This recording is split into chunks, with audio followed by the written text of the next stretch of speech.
કેશોદના આંગણવાડીમાં પોષણ માસની ઉજવણી કરવામાં આવી હતી। કેશોદના આલાપ કોલોનીમાં આવેલ આંગણવાડી કેન્દ્ર 3, 4, 47, 44, 50ના સંયુક્ત ઉપક્રમે પોષણ માસની ઉજવણી કરવામાં આવી હતી। સૌપ્રથમ નગરપાલિકાના પ્રમુખ મેહુલભાઈ ગોંડલિયા, આરોગ્ય સુપરવાઇઝર સવિતાબેન ડાકી, સીડીપીઓ શ્રદ્ધા રાજપૂત વગેરે મહેમાનો દ્વારા દીપ પ્રાગટ્ય કરવામાં આવ્યું હતું। પુષ્પગુચ્છથી પ્રમુખ મેહુલભાઈ ગોંડલિયાનું સ્વાગત કરવામાં આવ્યું હતું। આંગણવાડીના સંચાલિકા હંસાબેન દ્વારા કરવામાં આવેલ છે। આ કાર્યક્રમનો મુખ્ય હેતુ કિશોરીઓ, બાળકો, સગર્ભા સ્ત્રીઓ વગેરેમાં પોષણયુક્ત જોવા મળેલ છે, જેના માટે તેઓ જાગૃતિ લાવી પોષણક્ષમ ખોરાક સરકાર દ્વારા પ્રાપ્ત થાય તેનો ઉપયોગ કરી તેઓને પોષણ પૂરું પાડવામાં આવ્યું હતું। મોદીજીએ આપેલ સૂત્ર મુજબ એક પેડ માં કે નામ અંતર્ગત મેહુલભાઈ તથા આંગણવાડીની બહેનો દ્વારા વૃક્ષારોપણ કરવામાં આવ્યું હતું। આ કાર્યક્રમને સફળ બનાવવા આરોગ્ય સુપરવાઇઝર સવિતાબેન ડાકી, અંજનાબેન જોરા, ખટારિયા ઉમાબેન તેમજ ચુડાસમા પારુલબેન ભારે જહેમત ઉઠાવી હતી। જે કેસની ગુજરાતી સાથે રાજુ પંડ્યા, કેશોદ।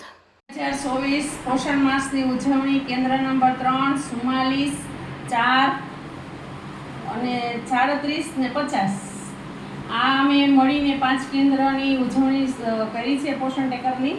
અને સીડીપીઓ હાજર હતા, નગરપાલિકાના પ્રમુખ અને આખો આઈસીડીએસનો સ્ટાફ તમામ મળી અને લાભાર્થી સગર્ભા બહેનો, ધાત્રી માતાઓ, બાળકો ને વાલીઓ બધાને ભેગા મળી વાનગીને કિશોરીઓએ, સગર્ભાએ બધાએ ભાગ લીધેલો છે।